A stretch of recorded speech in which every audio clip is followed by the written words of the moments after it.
నమస్తే, welcome to మనం TV. నేను పద్మిని. ప్రస్తుతంతో పాటు ప్రముఖ ఆధ్యాత్మికవేత్త, ప్రముఖ న్యూమరాలజిస్ట్, లక్ష్మీ నరసింహస్వామి ఉపాసకురాలు శ్రీమతి స్రవంతి గారు మనతో పాటు ఉన్నారు. మాట్లాడదాం. నమస్తే అక్క. నమస్తే పద్మిని. అక్క, హైదరాబాద్లో అయితే చాలా మందిని వేధిస్తున్నటువంటి ఒక అంశం ఉంది. దీని గురించి మాట్లాడాలి. దీనికోసం ఇళ్ళు అమ్మేయడాలు, ఇళ్ళు ఖాళీ చేయడాలు కూడా చేస్తున్నారు. బొద్దింకలక్క అసాధ్యం, కూల చచ్చిపోతున్నాము. ఎవరింట్లో చూసినా ఈ బొద్దింకలు అయితే ఉన్నాయి. అవి వాటిని చూస్తే నేచర్లో ఒక క్రియేచర్ ఉంది అని అంటే మనం వాటిని బ్యాలెన్స్ చేయడానికే ఉంది. ఎస్, వి అగ్రి. కానీ కొన్నిటిని యాక్సెప్ట్ చేయలేము. అవి అలా చేయలేమమ్మా, ఎందుకంటే అవి ఎక్కడెక్కడో తిరుగుతాయి కదా. వాటికి అశౌచం అనేది లేదు. ఎందుకు చేయలేము? అశౌచం అనేది లేదు. శౌచమా? శౌచం లేదు. అట్లాగా అంటే అది అశౌచము, అది అక్కడికి వెళ్ళకూడదు అనేది లేదు కదా. మనకుంది శౌచము అశౌచము, వాటికి క్లీన్లీనెస్, అన్టైడీ అనేది మనకుంది. వాటికి అవన్నీ ఏం లేదు కదా. వెళ్ళిపోతూ ఉంటాయి, ఎక్కడెక్కడో తిరుగుతూ ఉంటాయి. అవన్నీ వచ్చి మన వంటింట్లో కూర్చొని అరుగుల మీద తిరుగుతూ, గిన్నెల చుట్టూ తిరుగుతూ ఉంటాయి. భరించలేము. అది ఒక్కొక్కసారి వీడియోస్ చేస్తుంటారు ఇట్లా పెట్టి, భూతద్దాలు పెట్టి చూడండి అవి ఎలా ఎగ్స్ పెడుతున్నాయో అని చెప్పి. మన కంటికి కనపడనివి, మన మాంసనేత్రాలకు కనపడనివి కూడా అవి చేస్తూ ఉంటాయి కదా. అవునా కాదా? మరి ఎలా అనిపిస్తుంది మనకి? మన వల్ల కాని పని అది. మన ఇంట్లో అయితే మనం ఏదో జాగ్రత్తగా మరి ప్లేట్లలో నీళ్ళు వేసుకుని దాంట్లో గిన్నెలు పెట్టుకోవడం, వండిన పదార్థాలు పెట్టుకోవడం ఏదో చేస్తాం, ప్రత్యామ్నాయాలు లేకపోతే ఏవో కొడతాం. ఈ హోటళ్ళల్లో మరి ఎన్ని తిరుగుతున్నాయో, ఎన్ని పడుతున్నాయో, ఎన్ని లోపలికి పోతున్నాయో తెలియనటువంటి పరిస్థితి. అసలు అయితే చాలా ఇబ్బంది పెడుతుంది. అది ఈ డ్రైనేజ్ సిస్టమ్ వల్ల కూడా వచ్చేస్తున్నాయి అనేది వింటూ ఉన్నాము.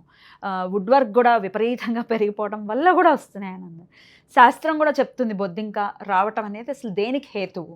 మరి ఇవన్నీ ఒకసారి చెప్పండి. పోవడానికి ఏదైనా మార్గం కూడా చెప్పండి అక్క. రకరకాల రెమెడీలు మీరు చేస్తూ ఉంటారు కదా, చెప్పండి. అయితే మనం చూడాల్సింది ఏంటంటే, ఫర్మెంట్ అయిన పదార్థం ఎక్కడైతే ఉంటుందో, అంటే ఫర్మెంట్ అంటే ఊరిపోయి బాగా ఊరి ఉంటుంది కదా. ఫర్మెంటెడ్ అంటే ఆ పదార్థం ఎక్కడైతే ఉంటుందో బొద్దింకలు అక్కడ ఉంటాయి అనేది గుర్తుపెట్టుకోవాలి మనం.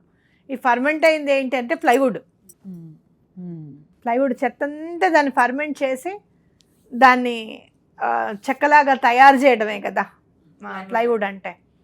కాబట్టి అలా నేను చూశాను. చాలా లో గ్రేడ్ ప్లైవుడ్ వాడినప్పుడైతే మాత్రం బొద్దింకలు చాలా చూసాను నేను.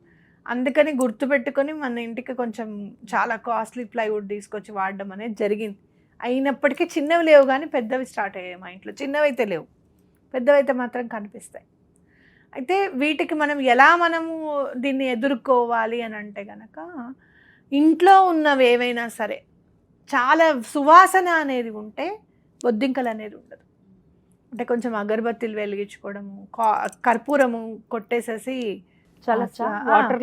వాటర్లో కర్పూరమును, ఇంకొకటి ఇది సాల్ట్ ఉంటుంది, మనం వీటిల్లో వేస్తాం చూడు, సోడా ఉప్పు వేసి, వెనిగర్ ఒకటి వేసి మనం నైట్ పూట స్ప్రే చేసేసుకుంటే సరిపోతుంది.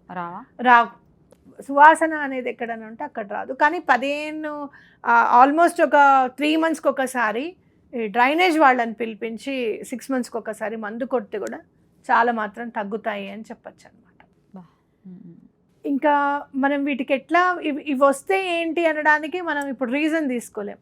ఎందుకు అని అంటే అందరి ఇళ్లలోనూ ఉంటున్నాయి కదా. ఏమంటే మీకు ఇట్లా ఈ ప్రాబ్లం ఉంది కదా అని. కానీ ఇన్సెక్ట్స్ మాత్రం నేను ఇప్పుడు ఒకటి గమనించాను.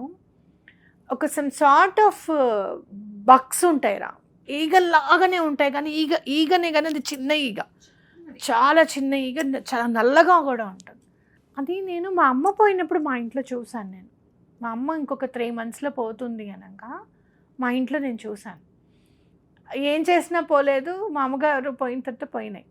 సేమ్ బావగారు ఇంకొక 3 monthsలో పోతారనగా చూసినప్పుడు అప్పుడు చూశాను, ఇప్పుడు చూశాను ఏంటా అని భయం వేస్తుంది. అంటే నేచర్ ఎట్లా హింట్ ఇస్తుంది అనేది మనం వెతకాలి.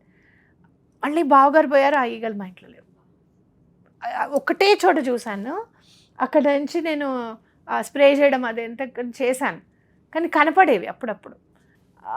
చూస్తే నాకు భలే బాధ అనిపిస్తుంది. ఈ శ్రావణ మాసంలో వస్తాయి కదా చిన్న చిన్న, అవి కాదు, నీకు చూపిస్తాను. బ్లాక్ బగ్స్ అని ఉంటాయి.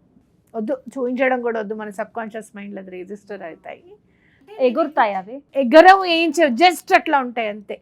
ఎంత నల్లగా ఉంటుందంటే అసలు బ్లాక్ బగ్స్ అని అంటారు వాటిని. ఎంత నల్లగా ఉంటుందంటే అసలు అది ఎంత ఇట్లా ఇలా దోమ కంటే దోమన్న ఇట్లా 2-3 సార్లు మనం ట్రై చేయాలి దోమని చంపడానికి. అది మనం వెళ్ళి ఇలా కొడితే కూడా అది లేవదు, అది అక్కడే చచ్చిపోతుంది అనమాట. అంత తేలిక ప్రాణం వాటిని చాలా. అంటే నేను ఎందుకు చెప్తున్నాను అంటే నేచర్ హింట్ ఇస్తుంది మనకి ఇన్సెక్ట్స్ ద్వారా అని చెప్పుకోవచ్చు. 189 ఈ నెంబర్ రాసి వంటింట్లో పెడితే ఎలాంటి ఇన్సెక్ట్స్ రావు అనేది గుర్తుపెట్టుకోండి. బావగారిది అయిన తర్వాతనే నేను మేనిఫెస్టేషన్లో చూశాను, ఈజ్ దిస్ ఎనీ గ్రాబవై నెంబర్ ఫర్ ఇన్సెక్ట్స్ అని చెప్పి చూస్తే 189 అనేది కనపడింది నాకు. ఈ నెంబర్ రాసి వంటింట్లో పెట్టండి, తప్పకుండా ఇవి తగ్గడం అనేది స్టార్ట్ అవుతాయి. అయితే నెంబరే కాదు, ఇంట్లో తయారు చేసుకున్నవన్నీ కూడా మనం ఖచ్చితంగా స్ప్రే చేసుకుంటూ ఉంటే కనుక ఒకటే వాటికి ఘాటు అనేది పడదు.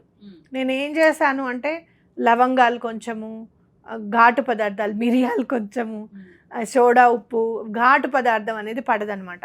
ఆ వాటర్ని స్ప్రే చేస్తూ ఉంటే చాలా మాత్రం తగ్గాయి మా ఇంట్లో. అండ్ మోర్ ఓవర్ అవి రాకుండా మందు అనేది ఖచ్చితంగా పెట్టుకోవడం అనేది చాలా ఇంపార్టెంట్. ఈ రకరకాల స్ప్రేస్ మనం కొడుతూ ఉంటాం, స్ప్రేస్ వద్దమ్మా, చూసారుగా కొట్టుకుని చచ్చిపోతూ ఉంటాయి. ఈ మందులు ఏంటంటే ఆ ప్లేస్కి అవి రావు, అవి తింటే అవి కష్టం అని చెప్పి. మీరు చూస్తే కనుక the most intelligent insects are cockroaches. Yes, the most intelligent. అసలు ఎక్కడ ఉందో కూడా నేను చూస్తా కదా ఇడ్లీ పాత్రల్లో. నేను కూడా చాలా అనుభవించాను పాత ఇంట్లో ఉన్నప్పుడు. ఇడ్లీ పాత్రలో ఎక్కడుందో తెలియదు, వాటర్ పోసి ప్రతి ఇడ్లీ పాత్ర కడిగి తుడిచిన తర్వాత ఇడ్లీ వేస్తే కనుక ఒక ప్లేట్లోనే ఎక్కడో అక్కడ దిగ్గు కనపడేది. అసలు ఇడ్లీ లేన మానేశాను నేను, తెలుసా, అనవసరం ఇది అని చెప్పి ఓ చిన్న ప్లేట్లు కొనుక్కున్నాను, తట్టే ఇడ్లీ అని చెప్పి. ఆ ప్లేట్లో ఇడ్లీ వేసి మూకుళ్ళు 2-3 మూకుళ్ళలో పెడితే ప్లేట్ నిండా ఇడ్లీ అనేసరికి 2-3 తిన్నట్టు కడుపు నిండిపోతుంది కదా, అవునా కదా. ఏమైనా ఆ ఇడ్లీ పాత్రలో ఒక్కో ఇడ్లీ తినడం వేరును, తట్టే ఇడ్లీ అనుకుంటే ఓకే, కానీ ఇంకా ఏం చేస్తాం మనం చెప్పు. అట్లా చాలా బాధలు పడ్డాను నేను. అందుకనే ఇవి. ఇంకోటి ఏంటంటే కొంచెం కాన్సన్ట్రేట్గా మనం ఒక 15-20 డేస్ కనుక ఇది కనుక చేసుకుంటే, ఒక బాటిల్ పెట్టేసుకొని స్ప్రే బాటిల్లో ఆ పౌడర్ చేసుకుని పెట్టుకుంటే వచ్చినా రాకపోయినా కొట్టేస్తుంటే వెళ్ళిపోతాయి. ఇంకోటి కొంచెం బియ్యము పెసరపప్పు కలిపి కూడా పెట్టాను నేను. మా అమ్మ చెప్పేదనమాట, ఎలకలు రావు అని. బియ్యం పెసరపప్పు కలిపి పెడితే పిల్లలు ఉన్నారు అని ఎలకలు రావని మా అమ్మ పెట్టేదనమాట. అలా నేను ఇవి కూడా రావేమో అని చెప్పి ఒక ప్లేట్లో బియ్యం పెసరపప్పు వేసి పెడితే తగ్గాయి, కంట్రోల్ అయినాయి. మేము మామూలు రెమెడీస్గా చేసినాం. ఎంత బాధపడ్డాము మేమైతే. అక్కడి నుంచి వచ్చిన తర్వాతనే, ఆ ఇంట్లోంచి వచ్చిన తర్వాతనే తగ్గాయి. ఖచ్చితంగా ఉంటే మాత్రం ఎటువంటి పరిస్థితుల్లోనూ ప్లేట్లు కడిగి తుడిచి తినండి. మనకు తెలియవు అవి. మీరు ఏదన్నా ఒక డబ్బాలు పెట్టేసి అక్కడ ఒక 10-15 రోజులు తీయకుండా ఉండండి. ఆ డబ్బా తీస్తే చాలా కాక్రోచెస్ ఉన్న దగ్గర అతుక్కుపోయి ఉంటుంది పైన ప్లేట్లన్నీ కూడా. అంటే అవి విసర్జించినవి అనమాట. మనం రోజు వాడుకునే దాంట్లో మనకు తెలియదు. కాబట్టి ఖచ్చితంగా ఉంటే మాత్రం ఖచ్చితంగా కడుక్కొని తినడం అనేది చాలా ఇంపార్టెంట్. ఈ 189 మాత్రం చాలా బాగా పనిచేస్తుంది. రకరకాల ఇప్పుడు బాత్రూమ్స్లో కూడా వచ్చేస్తూ ఉంటాయి అక్క, ఇంకున్నాయంటే స్ప్రెడ్ అయిపోతుంటాయి కదా, ఎక్కడైనా అంటించవచ్చా ఈ నంబర్? ఎక్కడైనా బాత్రూమ్ డోర్ పైన పెట్టండి, లేదా 189 అని చెప్పి ఇట్లా గాల్లో రాయండి. మనం జనరల్గా పేపరు, పెన్లు అవి ఎక్కువగా వాష్రూమ్లోకి తీసుకెళ్ళకూడదు కాబట్టి ఈ 189 అని రాయండి. అండ్ మీకు ఈ వాష్రూమ్ అన్న పదం వచ్చింది కాబట్టి ఖచ్చితంగా చెప్తున్నా, చాలా ఇన్స్టా పోస్ట్లలో ఈ కాఫీ పౌడరు కమోడ్లో వేసేసేయండి వాళ్ళ పేరు తలుచుకుని, లేదు అంటే కనుక వాళ్ళ పేర్లు రాసి కమోడ్లో వేసేసేయండి తలుచుకుని. దయచేసి దండం పెడతాను, అలాంటివి మాత్రం చేయకండి.